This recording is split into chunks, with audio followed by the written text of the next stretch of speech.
Regresamos, amigos, al Nuevo Diario en la tarde. Vamos de inmediato a conversar con el presidente del CODES. Está con nosotros Samuel Sena. Vamos a conversar con él de varios temas, iniciando por el tema de la reforma fiscal. Bienvenido, Samuel Sena, al Nuevo Diario en la tarde. Muy buenas tardes, estimados amigos. Honrado de estar aquí para compartir temas importantes junto a ustedes. Samuel, Jaime, nosotros hemos visto un proceso donde la República Dominicana fue bastante crítica, expresiva, con un tema que a todos nos incumbe, y fue la reforma fiscal presentada por el gobierno del presidente Luis Abinader y el PRM. Luego vimos que el presidente, en un discurso el pasado fin de semana, retiró esta propuesta.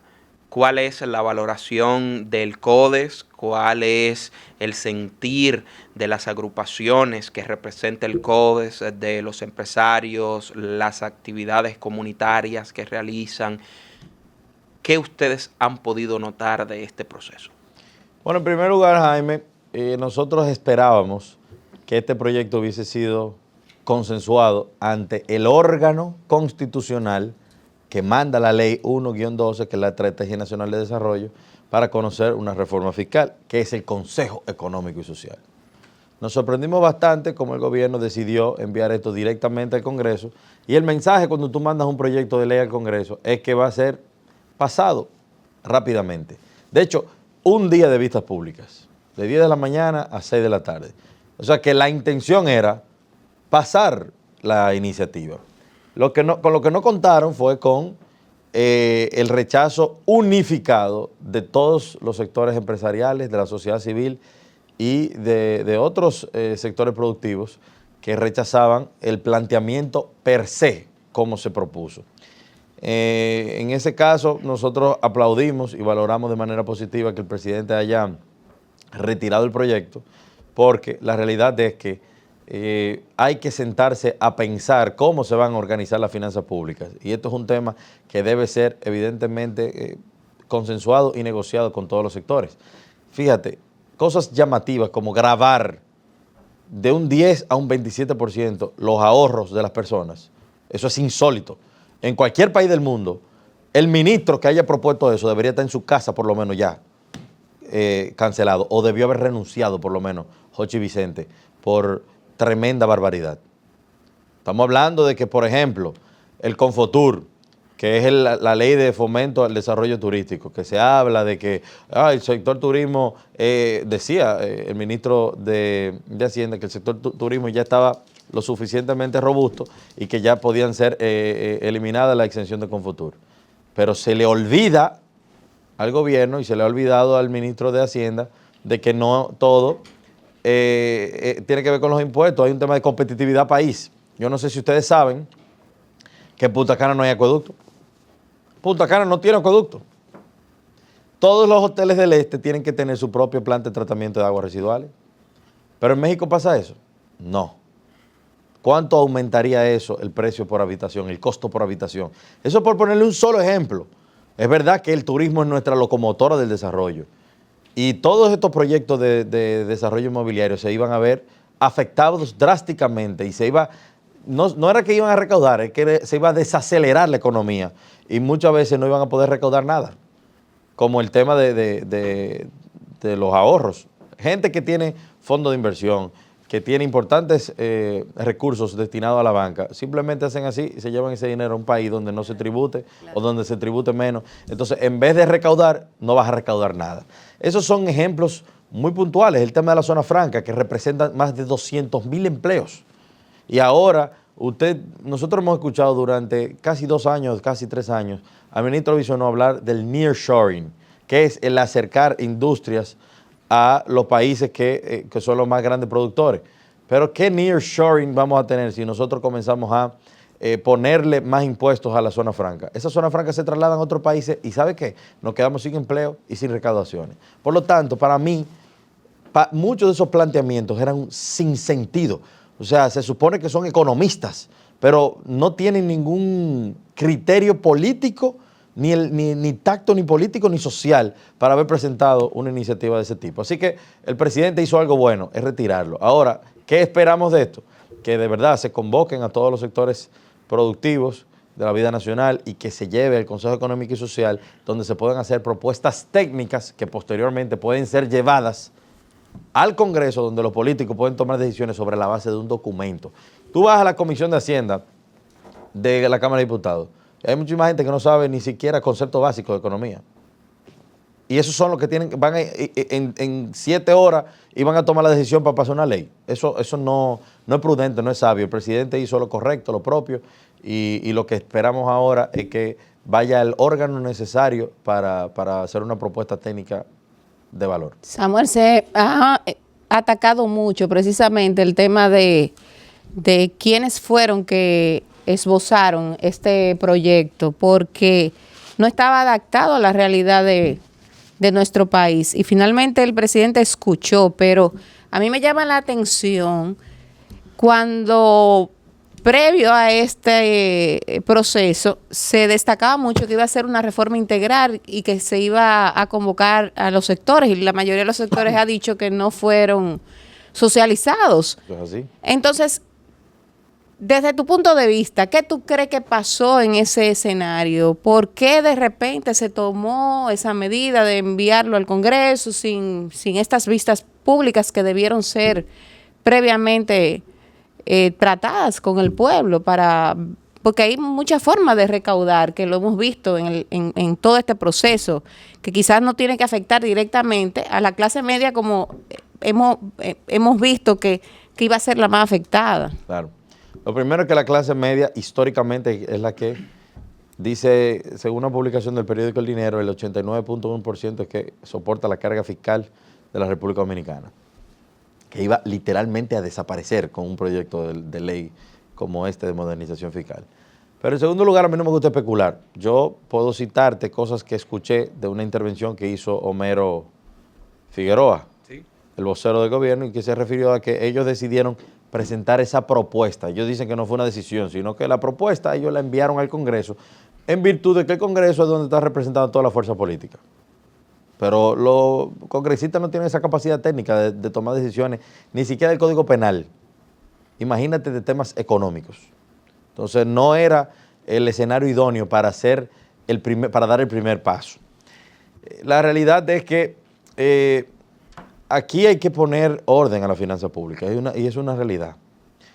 ¿Qué es lo que sucede? Todos los gremios empresariales y la misma sociedad civil coincidimos en que es una realidad que 14.2% como presión tributaria es extremadamente baja comparada a los países de la región.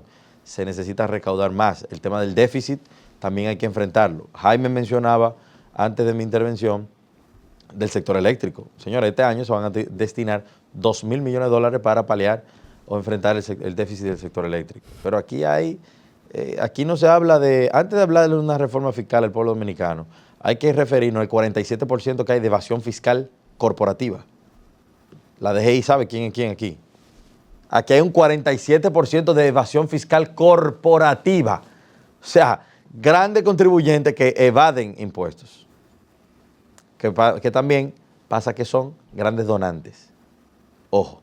Pero también hay altos niveles de informalidad que superan el 50%. Entonces aquí hay que hacer una reforma fiscal y tributaria, porque hay que modificar el Código Tributario integral, que abarque desde los aspectos laborales hasta los aspectos tributarios y los temas fiscales. Por lo tanto, por eso que se necesita tiempo, lo que no se puede llevar a la carrera.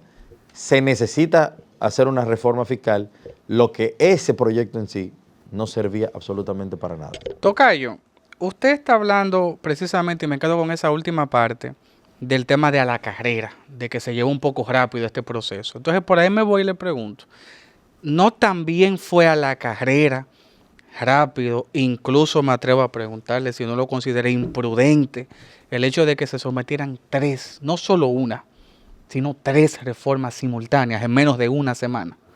Bueno, mira, en el 20 se hicieron 12, que terminaron en 14. A veces uno no es cercano a los círculos del presidente y da la impresión que desde el 2020, como si el presidente supiera que no le queda tiempo.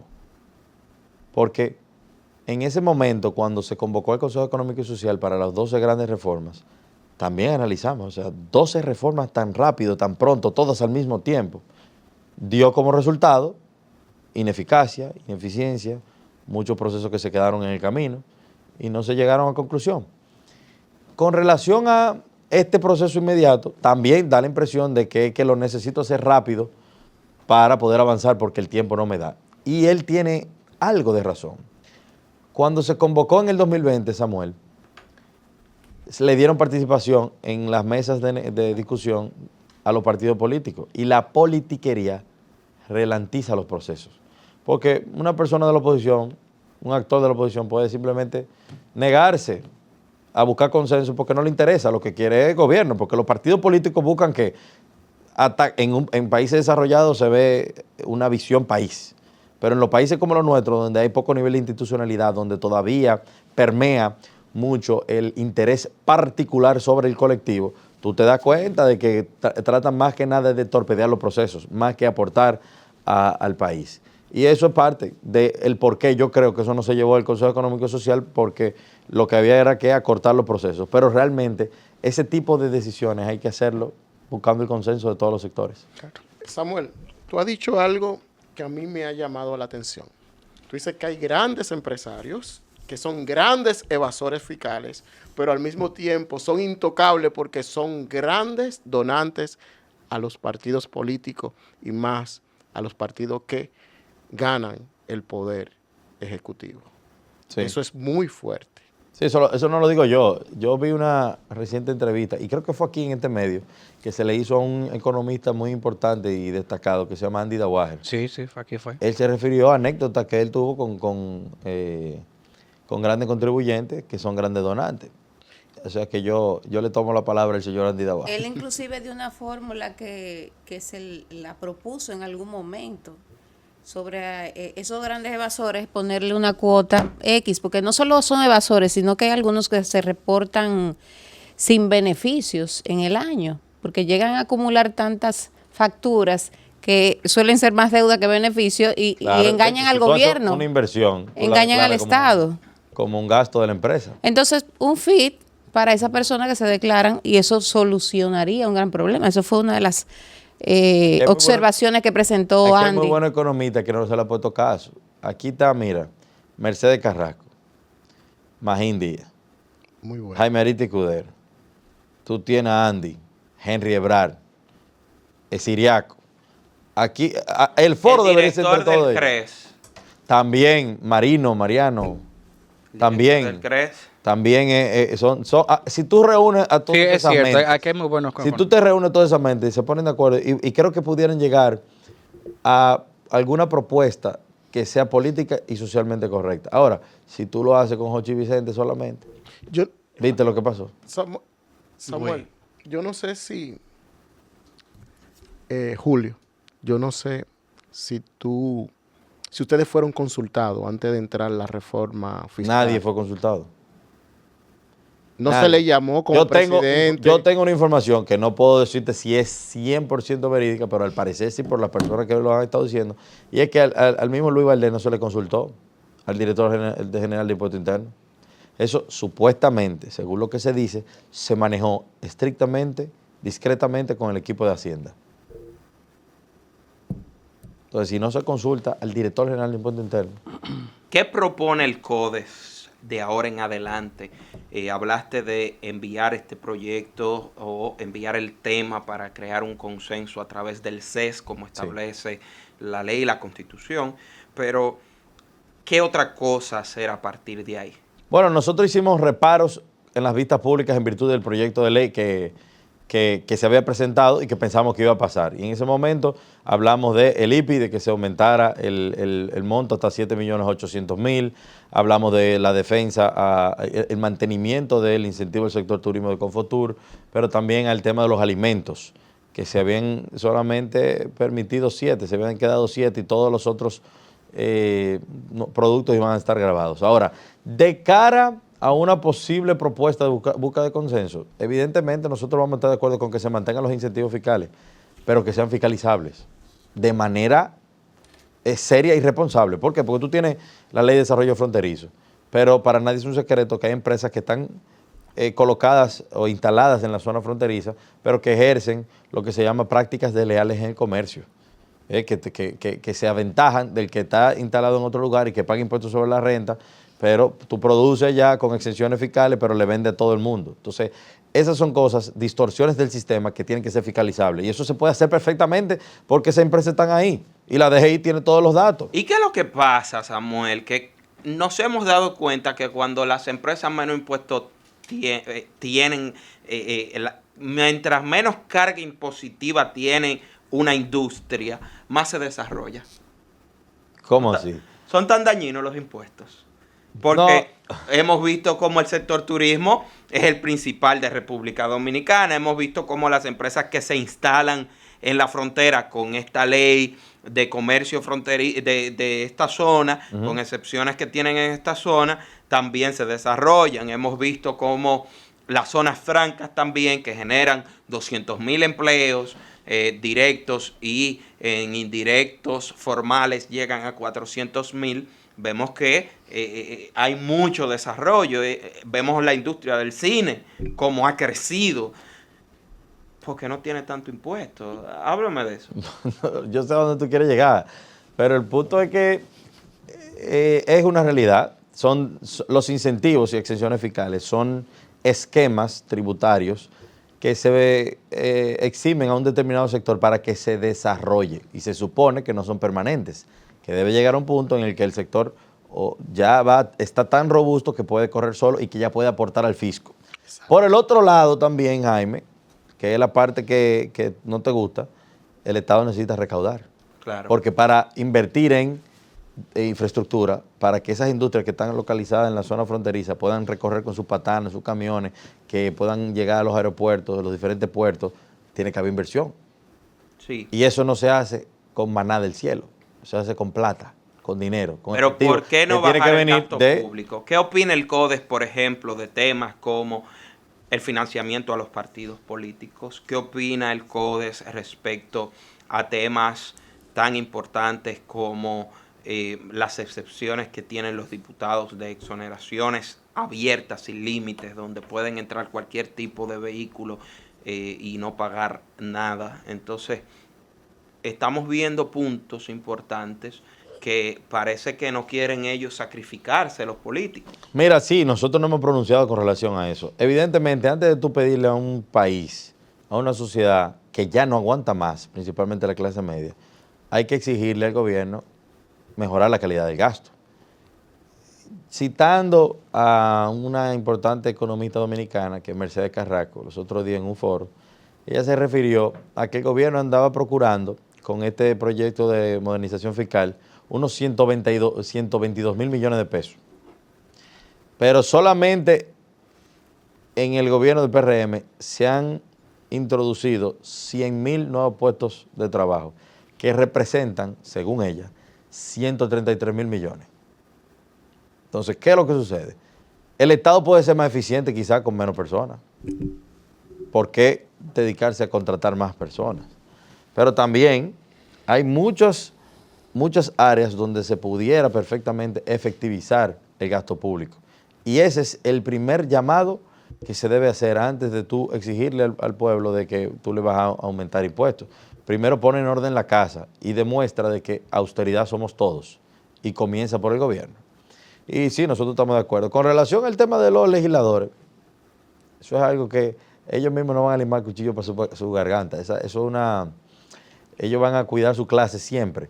Evidentemente, hay otros países donde uno se da cuenta que los legisladores son servidores públicos. Hay países de Europa donde tú tienes que hacer campaña en tu tiempo libre, porque son de verdad servidores públicos.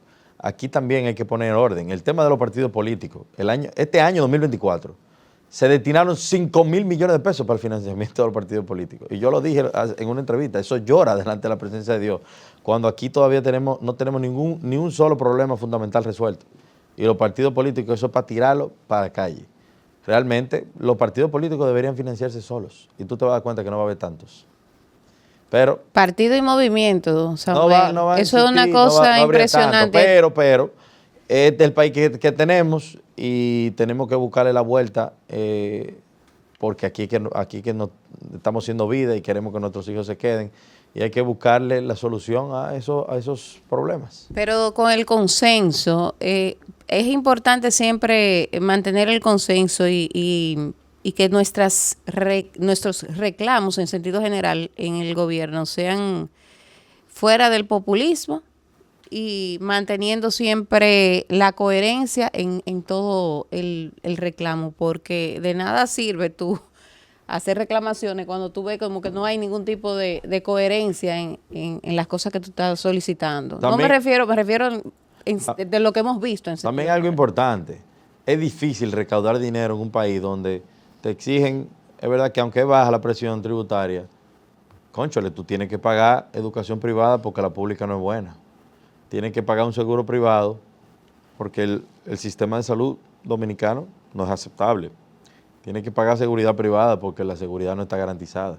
Entonces, todo eso afecta también la búsqueda de consenso, porque hay sectores que dicen, no, es que no vemos retribución. Principalmente, como mencioné ahorita, en la clase media, porque esto es algo que yo lo he repetido muchas veces, la clase media no toma el teleférico, no toma el metro, no porque no quisiera, sino porque su estructura de vida ya es diferente. No va a hospitales públicos. Entonces, estas inversiones que se van a hacer son para el país en sentido general, que todos nos vamos a ver beneficiados, pero debe haber un incentivo para esta clase que paga colegio caro, como tú mencionas. Quizá tiene que pagar Y le transporte. estaban quitando ¿cómo es? Los gastos educativos. Exacto. ¿Tú sabes lo que es eso? Sí. Tú sabes que yo oí como que eso representa 20, 25 millones de pesos. Y tú O sea, que No, pero la carga fiscal, ¿qué significaba eso? O la penalización, y no sé cuál es el término que usan esos economistas.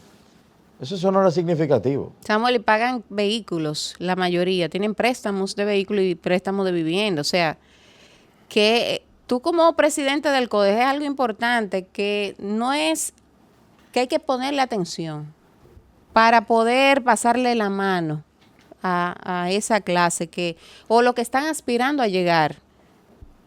Sí, y lo mira, que están, que no bajen. Lo ideal, como yo vuelvo y les recalco, lo ideal es llevarlo a un punto donde se pueda analizar desde el punto de vista técnico y también el momento sociopolítico que está viviendo la República Dominicana.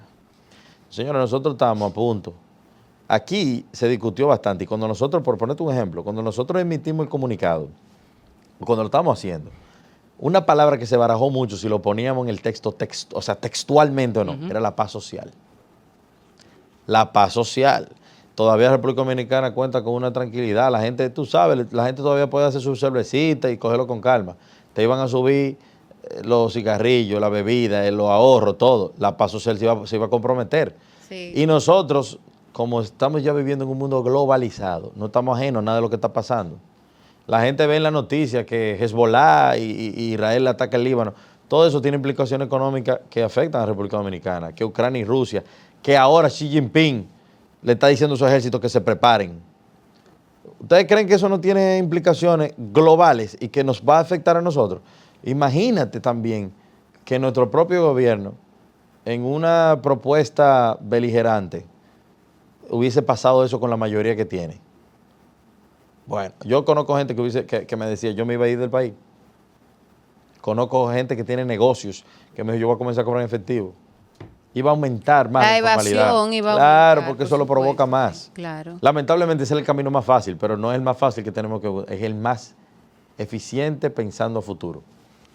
Samuel, la nueva cultura de debates de la Universidad Católica, ¿en qué consiste? La nueva cultura de debates. Mira, a mí me invitaron ayer al relanzamiento del Club de Debates de la Universidad Católica y realmente me sentí honrado, primero por la invitación, porque como CODE siempre hemos estado detrás de la construcción de una cultura de debate en República Dominicana y luego de esto que logramos hacer junto a toda la sociedad dominicana, principalmente las grandes ciudades, con relación a República Dominicana Debate.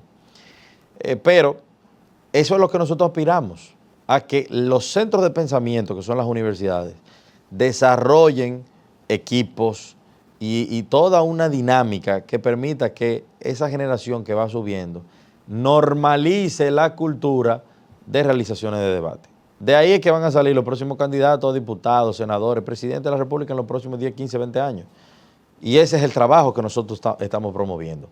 Que lo que nos sucedió a nosotros con República Dominicana Debate en la fase municipal no se repita, que tuvimos que cancelarla porque simplemente hay muchos de estos candidatos de partidos políticos mayoritarios, de todos los colores, que uno o no están preparados, o tienen miedo, o tienen un nivel de ego que no les permite refrendarse de manera previa ante su electorado, que no se han sentado a profundizar y a crear y a formular propuestas para su electorado.